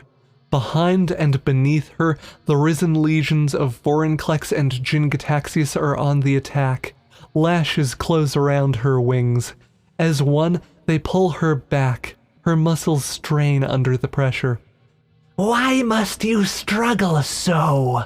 Norn asks. You've always struggled against us. What is it you desire? If you have longed for a home, find home with us. If you have need of friends or lovers, there are numberless legions of them among our ranks. You can still join us if you submit. Elspeth looks over her shoulder. Norn's standing taller than ever, the added plates from the bridge and the fallen serving to stretch her even further. Bright viscera shines beneath the surface, the flayed flesh of which she's so proud. From the size of her, the cruel shapes of her armor, and the cask-like grill of her new carapace, she looks nothing like home. Elish Norn is war and death. A second set of lashes shoots from Norn's outstretched hand. Elspeth doesn't have any other choice. If she wants to stay aloft, she's going to have to get through Norn. A single chop of her blade severs both sets of lashes. Momentum topples the Cataxians onto their backs. Elspeth flies towards Norn. "You don't understand me." Another slash comes her way. She dodges and repays Norn with a slice across the arm. Smoke rises from the wound. The smell of burning flesh sticks to the top of Elspeth's mouth. "I'm nothing like you." Norn grabs one of Elspeth's wings. In a foul parody of a child holding a bird, she dangles Elspeth aloft. "You longed for a purpose, for something greater than yourself. Your dearest heart's desire is a place where you might belong, a place of endless peace, where those you value are never far, a bright future, a Phyrexian future." Norn's voice is joyously sick and sickly joyous. Elspeth cuts at Norn's grasping fingers. Though she draws blood, the praetor does not let go. "What does this form offer you that Phyrexia cannot? Peace, purpose, unity, yet they cannot grant you the last, not in truth. Skin still binds you together, weakens you. To be Phyrexian is to be free from all such boundaries. What you've gained is a pale imitation of what we've perfected. Look around you." She does. And though she is loath to admit it, there is truth to what Norn is saying. The eyes that stare back at her from the army's ranks are all the same. Those that breathe do so in unison, and with those breaths, the sanctuary clicks and whirs, a machine keyed to the lives of its denizens. Nissa, Nahiri, Ajani, none of them seemed upset with their new states. On every one of them, she'd seen nothing but ecstasy. Home could be whatever you made it and whomever you made it with. If she joined, she wouldn't be short of friends. She and Ajani could forge Theros into its best possible form. Even Daxus could join them. Undying, ageless, all one, forever. "Angels are a pale shadow of divinity. We are its true light. From the heights of this sanctum, we see all things exactly as they are. After this battle, you will no longer exist as yourself. You will become one of them. All those years, you looked with horror on Phyresis, and here you are, embracing it by another name." "It isn't the same," Elspeth answers. Norn holds Elspeth upside down in front of her. They are eye to porcelain. Elspeth dangling meters over the ground. Norn's teeth gleam with the refracted light from Elspeth's blade. "Then name a single difference." "My purpose is divine." "My evangels act as the swords of our divinity. Try again." "This transformation hasn't changed anything about me." The lie stains her tongue the second she's told it. "Those new wings of yours tell a different truth. Is this so difficult for you to understand?" Elspeth starts. Another voice from behind, a familiar one. Jin-Gitaxias calls out to his liege. "Haven't we spent enough time on this? Complete her, and let us be on our way." "Quiet!" Norn shouts. At once her mood drops to furious rage. She turns toward Jin-Gitaxias. A clash of metal, the sound of tearing flesh. Jin-Gitaxias gurgles beneath Elspeth. She realizes he was right. They've spent enough time bickering like children. Her purpose is greater than this, and Norn's reaction to insubordination tells Elspeth all she needs to know about their differences. She drives a sword into Norn's wounded shoulder, the only place she can reach from here. A spurt of blood slicks Elspeth's armor as Norn at last lets go. Elspeth takes to the air again, Jin-Gitaxias' arm lays in a pool of oil not far from Norn. If she hadn't escaped, it might have been hers. Instead, Elspeth concentrates her power on her sword. Golden light floods the platform. "You're right, Norn," she says. "We aren't so different. We argue. We make mistakes. We have our own wants, dreams, and desires." Norn's mouth retches into confusion and disgust. What blasphemy is this? We speak only Phyrexia's will. Norn swings, but Elspeth ducks out of the way. "You disagreed with Jin-Gitaxias, didn't you? Phyrexia wants you to ignore me, but you want differently." A shout peals from Norn's throat. Shards of fallen soldiers slice through the air, blades of the dead, each aimed at Elspeth. You understand nothing of Phyrexia. "No, the problem is I understand you far too well," says Elspeth. The blade hums with power. She raises it high overhead. This is it. After all these years and all these dead, it is finally time to strike down Elish Norn. Jin-Gitaxias will do nothing to help her. Already his legions are charging. Toward the tree, thousands of them for only a handful of Morans. Spears land like hail across the bridge's surface. That person crumpling to the ground is that Melira? Born without a trace of metal in her body, immune to the horrors of phyresis, the girl once represented hope to the entire plane. Is that her crumpling to the ground? Koth's scream confirms it. It is not right to linger. Elspeth looks down on the praetor before her. A storm of blades swirl around Norn like the petals of a porcelain flower. We are beyond your comprehension, beyond your reach.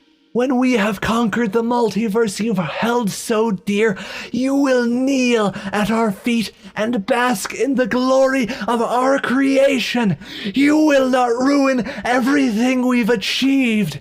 Eons from now, you will be forgotten, and we will remain the eternal Hierophant Elish Norn. That's just what I mean. You want people to worship Elish Norn, don't you? Phyrexia doesn't matter to you. It never has. Power's the only thing you care about. The swords around Elish Norn hang still and silent. A sanguine glow of rage builds up behind them. I hate you! Like the arrows of an army, the swords flying toward her, shards pulled now from the bridge, from the walls, from the very body of Phyrexia.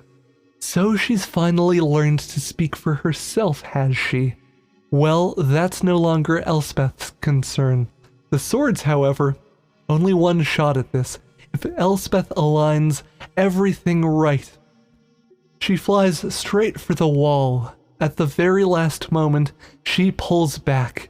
Momentum turns her stomach, holds her in a vice, but she makes the turn up and away. The blades don't have the space.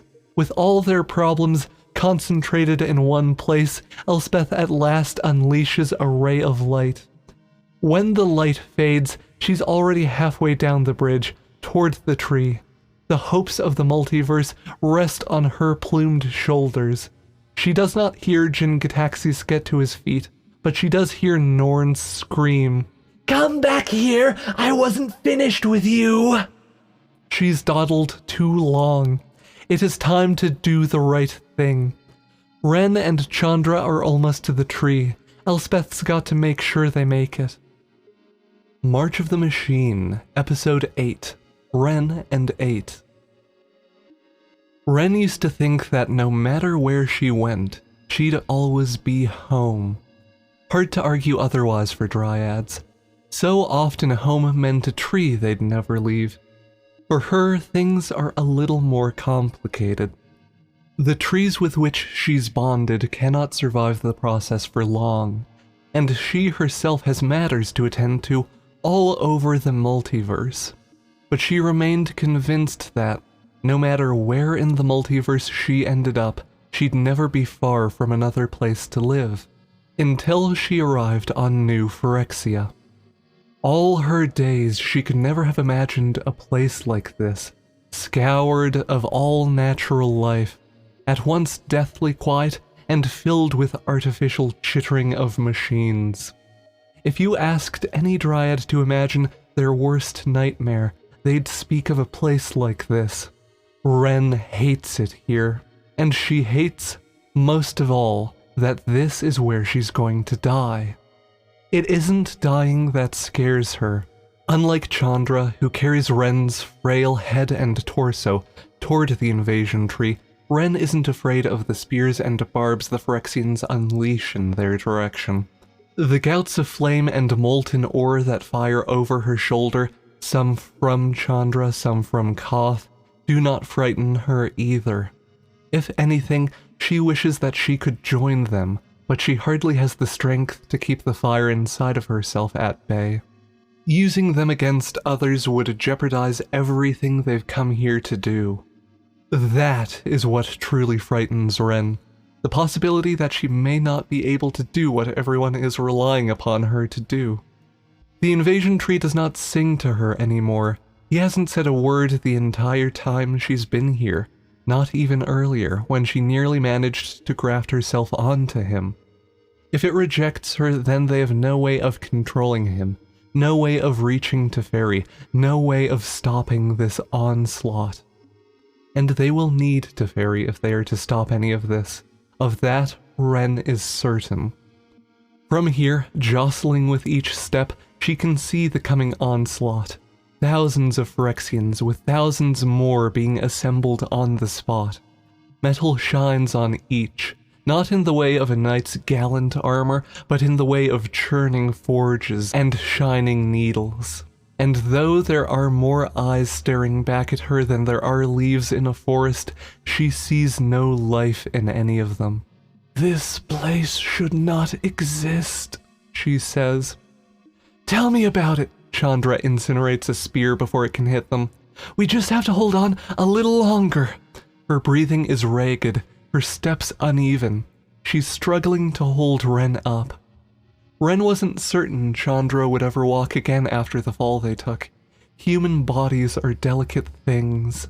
Nissa's vines caught them before they splattered against the ground, but sometimes the fall itself was bad, no matter how you landed. Yet Chandra stands and fights, no matter how much pain she must be in. "Are you in need of mending?" Wrenn asks. "I'm fine," is the pyromancer's sharp response. A rain of needles comes towards them. Koth levitates the metal beneath their feet to a shield over their heads. Needles spark as they bounce off its surface, some finding new homes in the backs of Morans that Koth couldn't cover. He curses, the sound like quenching a blade. Can't keep this up forever. "It won't be forever," Chandra says. "Once Wrenn's at the tree, everything will be fine." Except that it will take time to graft onto the tree, to speak with it, to search for her old friend. And that's supposing she's able to do any of that at all. Will this body of hers hold out long enough? There is so little left of her. Chandra is clutching her like a wayward pet. In the face of the invasion tree's mighty form, she is less than an acorn. If there were others, if she had her sisters with her, maybe. A scream tears from her thoughts. Wrenn comes back into reality and sees a sharp tendril shoot through the air over Chandra's shoulder. The screams coming from up ahead, the other end of the tendrils gone clean through Malira's stomach. "You should have taken our offer," comes a familiar voice. Nissa. A barbed vine slices straight toward them. Chandra sucks in a breath. The fireball she sends back at Nissa flickers and fades midway through. She curses, and in an act of desperation, rolls to avoid impact. Barbs pierce the ground like spears, standing just as tall as any of the warriors. If one of those had pierced them. "Got your back!" Koth shouts. He flings a craggy boulder at Nissa. One of her slicing vines splits it in two, then throws both halves back at the rebels. Chandra burns one in midair, groaning with the effort, her shaky breathings becoming a rattle. Wrenn wishes there was more she could do to help, but staying awake and keeping herself alive will have to do. A couple dozen of Morans are all that remains of the fighting force, and the only ones in the way of Nissa's unstoppable charge. As Chandra makes a break for the tree, Koth, Melira, and the others cover their escape. Hard enough when it was only Phyrexian soldiers with which they had to contend, near impossible in the face of a killing machine like Nissa. Vines and blades alike slice through flesh as easily as paper. "Koth!" shouts Melira. Blood spills like sap into the hand she's using to cup her wound. "Koth, we need a barricade!" He glances over toward her. Even Wrenn can read the concern on his face. Coming up! Chandra, you're going to have to bolt. "Got it!" Koth drives a fist into the platform. Orange flames flare through his form. Metal groans up and grows, forming a barrier to stop Nissa's approach. But it's not done yet, and Nissa isn't going to take this lightly. She stalks towards them, lifted high above the surface of the bridge on a tangle of cable-like roots. Copper branches pierce the bodies of those that stand before her, Phyrexian and Mirran alike. One of her steps is 3 of anyone else's. Although Chandra is running as fast as she can, there's no way that she'll be able to evade all of Nissa's questing strikes. If Chandra wanted, she could melt those roots in place, send her crumpling to the ground. But Chandra hadn't looked over her shoulder since Nissa appeared. "You don't want to hurt her, do you?" Wrenn asks. Chandra says nothing. "I understand. It's difficult with friends, but you aren't really hurting her. I'm certain she'd never want to hurt you. So isn't keeping her from doing that exactly what she'd want you to do?" Chandra clenches her jaw. "Wrenn? Yes? Isn't that—" Before Chandra can finish, she's torn backward. Wrenn tumbles from her grip, landing on the cold metal bridge in time to see Chandra dangling high above. Nissa lifting her by the ankle with a long and brassy root. One of the Morans catches Wrenn and keeps running. Get her to the tree! Keep moving! Koth shouts. He too has turned his attention to fighting off Nissa. This Moran only gets a few steps further before one of Nissa's spears nails them in place. They hurl Wrenn through the air. 2 of his comrades look on in horror, but a third has the presence of mind to catch Wrenn and keep going. From hand to hand she passes, tossed through the air to keep her out of Phyrexian clutches. The Phyrexians think humans know little of unity, but Wrenn knows otherwise. By the time she makes it to Melira's arms, Wrenn is nearly to the invasion tree, and Chandra is still in the air. "Still with us?" Melira rasps. "I am, but," Wrenn says, I can't do this on my own. I need Chandra's help." "I'm sorry, but I don't think you're going to get it," says Melira. How is she running, wounded as she is? A pang of guilt shoots through the Dryad.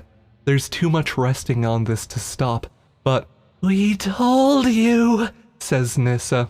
Her booming voice carries all the way up to the platform. "We warned you, this would never work." Vines wrap around Chandra's throat. Wrenn feels them too, as Melira helps her up onto the observation platform. Higher and higher Chandra goes, writhing and fighting, her body swinging. How long can humans go without breathing?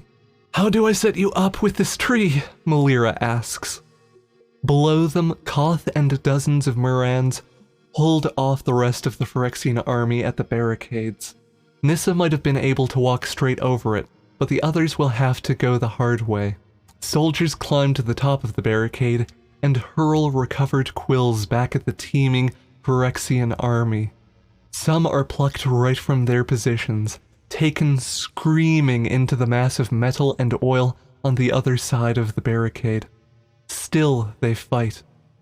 Wren's tongue sticks to the roof of her mouth. Just leave me by it, but I need help with the fire. I'm sorry, but that's more than I can do, says Melira. She picks up Wrenn and places the gnarled roots of her waist against the tree. But I can help you with this, at least a little. Before Wrenn can ask what she means, magic ebbs from Melira's hand, glowing a faint white. Strength seeps into Wren's bark as the glow fades, but not just strength. Something about this feels crisp as rain, vital as the sun. Melira is woozy on her feet. What she's done seems to have taken a lot out of her. She sinks to her knees, then sits, her back against Realmbreaker's white plating. Should help a bit. Wrenn wants to ask Koth if he'll go save Chandra. She wants to join with any tree but this, wants to hold on to herself just a little longer. She wants to help Melira, although she doesn't know how she'd even start. But at times like these, it's hard to get what you want. She closes her eyes as her roots meld into the invasion tree. No, he has another name, one he prefers, and it would be rude of her not to use it. Realmbreaker. Sickness floods her senses. Oil roils over her roots, swirling with evil. No song fills her, no call of the forest. Only an insistence that she does not belong. She doesn't, but no matter what Realmbreaker says, she's going to stay. Deep in the sylvan recesses of her heart, Wrenn begins to sing. Of Innistrad's storied oaks, of the floating pines of Zendikar, of maple, yew, and beech she sings. Louder and louder, the staggered chant of Realmbreaker. You do not belong! Something within twists, then begins to pull. Wrenn yelps. She rakes her fingers against the plating, unwilling to yield, not now. Pressure's building up within the hollow of her chest. The fire is all too eager to fight the tree's ill intent. It's searing the inside of her throat. If she gives into it, the fire might well buy her enough time to fully meld with the tree, if it doesn't consume her first. But that won't work. There's too much hunger. The fire, Realmbreaker, there is hunger on both sides, and she dangles between the two predators. All of this is starting to hurt. Chandra would know what to do. She could speak fire. Calm it down, direct it, tell it where it needs to go, keep it from burning Wrenn as it burned Realmbreaker. But Chandra dangles above the bridge, and she too is about to die here, and there will be no one else to help. Wrenn clenches her jaw tight. You can burn, but only the things that aren't me, she thinks. Chandra said thinking at it might help. A flare within her belly, the smell of burning oak. The 1,000 voices within Realmbreaker scream at once, but so too does Wrenn. How is the fire meant to tell the two apart? They are one and the same now. Already Realmbreaker's foulest thoughts echo within her own mind. They must spread, they must claim what is already claimed, they must wake the plain to the glories of New Phyrexia. Like a fungus gone mad, they continue their shouting, even as the fire consumes them. Even as it consumes her. Flames lick at her eyes. Wrenn opens them. There is something behind Nissa, something in white. Gold flashes across her vision, so bright she mistakes it at first for the fire, but it soon fades. At the center is Nissa, the light exploding from her mouth and eyes. The metal roots armoring her have gone white hot. The blow staggers her, and she drops Chandra. What was? Oh, she sees it now. The angel catches Chandra and sets her on the platform. Wrenn! Shouts Chandra. choking and rasping. "Are you still in there?" I am," Wrenn says. Realmbreaker is trying to convince her that there is no Wrenn, but she knows that's a lie. So long as the multiverse is still in danger, there is still a Wrenn. Chandra hacks and coughs, but she lays her hand on Wren's shoulder all the same. Wrenn can hear her breathing, even if her vision is starting to fade. "You're doing such a good job, Wrenn." Is she? Parts of her are starting to flicker to ash. "Do you remember what we talked about back on Dominaria?" Chandra's voice echoes in Wren's head. Everything goes hazy around them, spinning like a leaf on the wind. People are screaming. Someone's hurt. There's a war going on only a few yards away, and... what was it Chandra said back then? Like... breathing? Behind her seared shut eyes, the colors start to swirl. Gold, red, green. "That isn't helpful right now," Chandra says. She lays her hand on Wren's shoulder. Warmth blossoms in Wren's mind. Instead of lingering within Wrenn, the fires now flow from Realmbreaker to Chandra, stopping only briefly in between. "Fire's going to burn, no matter what you do, but you can shape it if you try." It's easier to think without the fire in the way. Wrenn can focus on something more than the pain. She must shape the fire. It's a living thing, just like her roots. Like any growing sprout, it needs guidance. The landscape in her mind changes. Colors take shape. A twisting tree sprouts from red and gold, its branches burnished like copper. An unseen wind stirs its leaves. Slowly they are falling away, fading as they spiral. An endless lake of black oil surrounds the glowing tree. Bubbles rise and burst across its surface, each one a voice, each one pleading for Wrenn to join them. But she won't, not yet. Within the boughs of her imagined tree is a girl. As she begins to sing, the fire flows from her lips, spilling out into the black void in search of someone who will hear it. For what feels like an eternity, the song floats through the air until, at last, impossibly, it hears something. Wrenn hears something. Faint, fading, the barest whisper of green against the darkness. But it is there. "You can do this," Chandra's voice echoes. The battle echoes on too. The crunch of metal on bone, Koth's shouted orders, the rumbling impact of some unseen munitions. She must focus to tune it all out. Wrenn sends her fires out. Normally, she'd let any sapling so shy take its time. Trees needed to come into their own.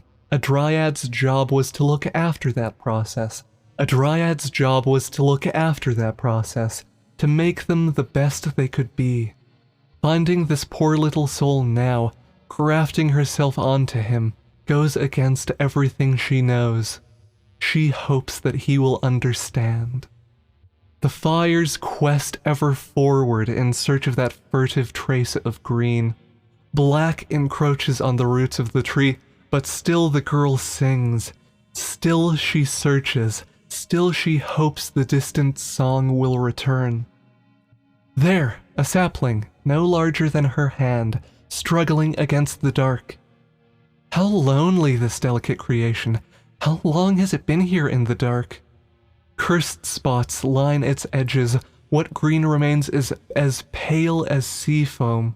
This is not a place meant for the living. As her mind reaches for him, as his song fills her, she shapes the fires once more. An incandescent forest springs from the oil, the burning path leading straight to the sapling. All around them the oil begins to bubble, to churn. "Join us, bark that never breaks, leaves that never shed, a fire that never burns itself out." Join us and you will be eternal. But Wrenn does not want to, and the sapling doesn't either. His song is going shrill with fear. Chandra said the trick was to shape the fire. Very well. Wrenn will take a cue from the Morans outside. Just as they protect her, she will protect the sapling until she can sing him fully grown. Flaming trees grow to the size of mountains, their branches interlocking like the shields of Koth's constructs. Waves of black oil thrash against them, but the trees flare bright, and the oil rolls off their sizzling surface. All while Wrenn's flames dance about the sapling, all while she sings with her faltering voice. Grow, she wills, for all of us. And though the sapling was shy, he knows now, surrounded by his larger fellows, that he is safe. Wrenn's song is a dry log upon the bonfire. He grows tall, impossibly so. His song becomes a booming chant, a warrior's chant, his branches thick as boulders. How handsome he's become. Happiness wells up within her. She feels herself smile, although she isn't certain how. Her body is distant and cold. Only the fires here give her any warmth. But what will they do once those fires have burned themselves out? Wrenn doesn't know, but she does know she's got a fine new partner. Hello, Eight, she says. Let's introduce you to Teferi. Eight knows he doesn't have long. The same fires that protect him will soon engulf them both. With her other hosts, she'd learned all sorts of things about them. Which waters they favored, how the sun felt against their leaves. But with Eight, there was only room for one thing, letting him grow. Perched on his branches, Wrenn shoots through the dark like a star through a moonless sky. 100 years of growth, 2, 3, happen in the span of seconds.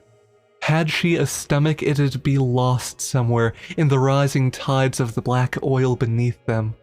The higher they go, the worse the pain she's in, but she holds on tight all the same. The others said Eight was the kind of tree who bridged whole plains together. At first, Wrenn wasn't certain how she'd guide him on her own. She sees now that there was no need to worry. He wants to grow.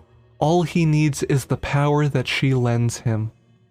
Fires churning in his belly, Eight reaches for new plains. His branches grow, splitting here and there, each its own pathway. Something in the dark gives, and soon he's torn holes all around them. Wrenn can't count them all. It is as if she has stepped within the eyes of an insect. Where there was once darkness, there is now a kaleidoscope of light. Everywhere her gaze lands, there is something to tantalize it. A castle assailed on all sides by gilded oaks. A gleaming, towering city of chrome on the verge of collapse. A plain where trees and rocks and rivers explode with the beautiful, brutal energy of life. She sees a temple in flames, a sun that consumes all it touches, a river that flows blood red with the oil of its sailors. And yet, across all these disparate plains, there is some unity. Crimson skies, Phyrexian symbols, nature contorting against itself. What people she sees are always in the thick of a fight. Skulls crumble beneath mechanical legs. Soldiers have their heads dunked into vats of black oil. Blood drips from the mouths of those who will take up arms rather than surrender their homes. Chandra said this affected every plane, but seeing it like this, all laid out before Wrenn's eyes, is a different story. They need our help, Eight says. We have to find what they haven't, Wrenn answers. I only know the places they've seen, the places they've made me go.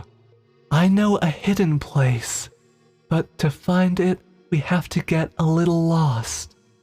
Eight feels nervous below her. Wrenn runs a hand over his bark, embers trailing in the wake of her fingertips. Don't worry, we'll be together. These eyes of hers are not eyes. This body of hers is not a body. She can shed them if she wishes, if they slow her, and so she does. Vision will not help when it comes to getting lost. It'll only get in the way. The tangles of Teferi's magic aren't visible to the naked eye. You must feel them.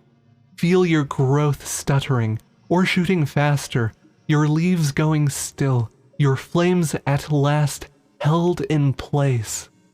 The light of 1,000 planes bears down on Wrenn, but she pays them no mind, guiding Eight ever upward, ever searching. As a weaver before a loom, she guides his many branches. Here a rise, there a fall, here a loop, there an enclosure. To think about any of it will set the whole thing awry. There is a place somewhere here out of sight. There is a place that time cannot touch. There is a place no one would ever think to look. A place found if only she can trace the clumsy trail of a friend. There. Vision returns as the flames roar within her. They've found the right place. The sky is blue as a sapling's dream. The people, though armored, show no signs of fear. The rivers flow green. The trees bear the fruits of kind treatment. Beneath one such tree, she sees a gathered throng of people. On gently shaped stone, they sit. The clothing draped across their forms bright as jewels, their skin warmed by the sun. Among them are mages and warriors, scholars and diplomats, a queen and half a dozen farmers. In their strong voices they give thanks to all that has come before them, to the seas, the sky, and to the grand tree who has weathered so much. Among them, standing at the queen's side, is Teferi. There is an ease to him that she's never seen before, a calm that's overtaken him. Wrenn hates to ruin her friend's happiness, but this can't wait. He'll understand. With a thought, she calls to Eight, and Eight is quick to answer. A questing branch opens a tear into this tangled bramble. Quick as its creator, the tear grows into something greater, a portal big enough for someone to walk through. Wrenn can't walk. She doesn't have legs in either this ephemeral flame form or the physical one, grafted onto Realmbreaker back on New Phyrexia. Eight can't walk. He's the soul of the tree after all. If he leaves, the whole thing will fall apart. Her only hope is to call out and hope the others notice what's happened. Teferi! The clatter of arms is taken up, the hum of spells, the whisper of sandals against the earth. They've noticed. Wonder makes its home in the observers, with dashes of caution and bravery. All faces turn toward the queen and the man at her side. She, for her part, errs on the side of caution. Who are you, Ifrit? But Teferi lays a comforting hand on the queen's shoulders. She's a friend of mine. He walks down the steps, stopping at the bottom to look back towards the queen. We might not have much time to finish preparations. Bold of you to assume that there's a threat we cannot face, the queen answers. Her expression goes warm. Wrenn feels a pang of guilt. The queen can't know what it is they're facing, but Wrenn must hope their help will be enough. Wrenn, you found me, Teferi says as he approaches the portal. The kindness and charm he wore around his companions fades a little. Wren's not good with faces, but even she knows concern when she sees it. I don't think we have time for reminiscing, do we? Something in her chest goes tight. Is it so obvious? She shakes her head. No, I'm sorry, we don't. Finding you was... You don't have to explain, Teferi says. Just tell me what I can do to help. For a second, she isn't there anymore. She's somewhere cold and dark and empty. When she returns, her chest feels even tighter. We need you on New Phyrexia. Everyone's fighting back, but there are so many of them and so few of us. Any second now, they're going to overtake us. We need a great hero. She can see herself reflected in Teferi's eyes, all flame, no real body. It frightens her to think that she has no body, no solidity now, but a lot of things frighten her, and she isn't yet done. A great hero? I happen to be looking at one, he says. It took me decades to find this place, and you've done it in no time at all. Please, Wrenn creaks. Those words don't feel like they're suited to her. Teferi, there isn't time. He nods in understanding. He reaches for her shoulder, only to draw it back when he remembers there are only flames to meet him. He turns towards the others. He nods in understanding. He reaches for her shoulder, only to draw it back when he remembers there are only flames to meet him. He turns towards the others. Again she winks out of existence. Again it is cold and dark and... 1,000 scabbards strapped to 1,000 waists. 1,000 spears rattling with movement. Boots on the lush earth, war chants in the air. The tightness jumps up to her throat. An entire army had amassed that time. Thousands of them. She'd just been talking with Teferi, and... when had all these people arrived? How long does she still have? Not long enough. Not long at all. Wrenn presses her eyes shut. Think. If there won't be much left of her to physically join the fight, she must do whatever she can to help. And if the Phyrexians brought numbers, well, there were numbers here. Not so many as the enemy, but their bravery shone bright as their armor. Teferi's people could help, if she could bring them to the fight, that is. But that would be a mess. This place is hidden within the boughs of the tree itself. Letting Teferi slip through is easy enough. He was only a single leaf. The rest of the army would be a mess of vines, springing out, tangling themselves among all the disparate planes she'd seen. And it occurs to her then, as Teferi turns towards her, just what it is she has to do. You undo a tangle by moving through it. She and Eight could do the same here if they tried. They could push the planes towards one another until New Phyrexia gave, and then leave this one in its place. Wrenn doesn't know where it'll go. Eight doesn't seem to either. All he offers is that it's some place dark, some place that isn't a place at all. And the two of them won't have long afterward. I'm all right with that, Wrenn says. At least we'll have each other. Warmth from Eight. He's all right with it too. Teferi takes a step toward them, toward the portal. Wait, she says. Don't come alone. Bring your friends. Wrenn, the effort it would take to do that. He starts, but she can't bear to do this if someone is going to tell her to stop. I know, but I want to do it. Please, bring as many as you can. I'll find some other way to live. Teferi does not answer, but his friends do. The warriors close ranks behind him like petals, their shields overlapping. Mages fill the space behind, and... cold. Dark. A place that isn't a place. Longer this time. Too long. This is going to be the last time, isn't it? Teferi's sent out the call. Thousands have answered, ready to rush into New Phyrexia while the two share a space, all because she reached out to him again. No matter what else her life has been, she is proud of this. It was so nice to meet you, Teferi. I hope whatever remains of me will remember, she says. Teferi's smile only makes it hurt worse.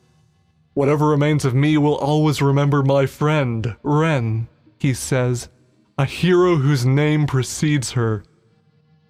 Cold on the edges of her vision, darkness licking at her limbs. At least it won't be New Phyrexia. She's happier dying here, with one limb in Zalfir. Wrenn closes her eyes and does what she does best. She grows. The portal that springs up before the gathered warriors of Zalfir would put a mountain to shame. Wreathed in flame yet smooth as the surface of a lake, it is a thing of beauty. Yet the images reflected within are anything but. On the other side there is only metal, only blood, only the slick black oil of New Phyrexia. There are only a handful of people left behind a makeshift barricade, a man at the gates, fighting a numberless army with whatever he can find, a woman slumped near a tree and a pyromancer at her side, fighters hurling stones for want of better weapons. A golden angel beats back the Grand Praetor, but even her heavenly blade has grown wary. A war engine rolls to the walls. A single blow will see it toppled. In truth, they needn't even make the blow.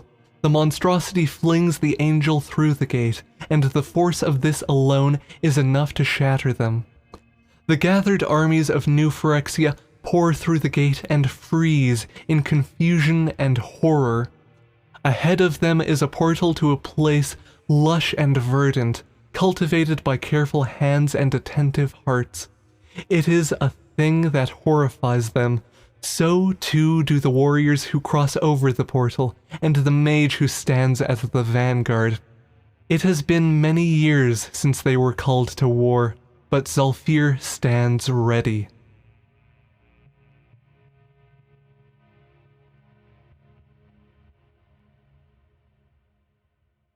Thank you for watching the video, and an extra big thank you to the Patreon patrons and YouTube members that help make these videos possible. Hope you have a wonderful day. Bye-bye.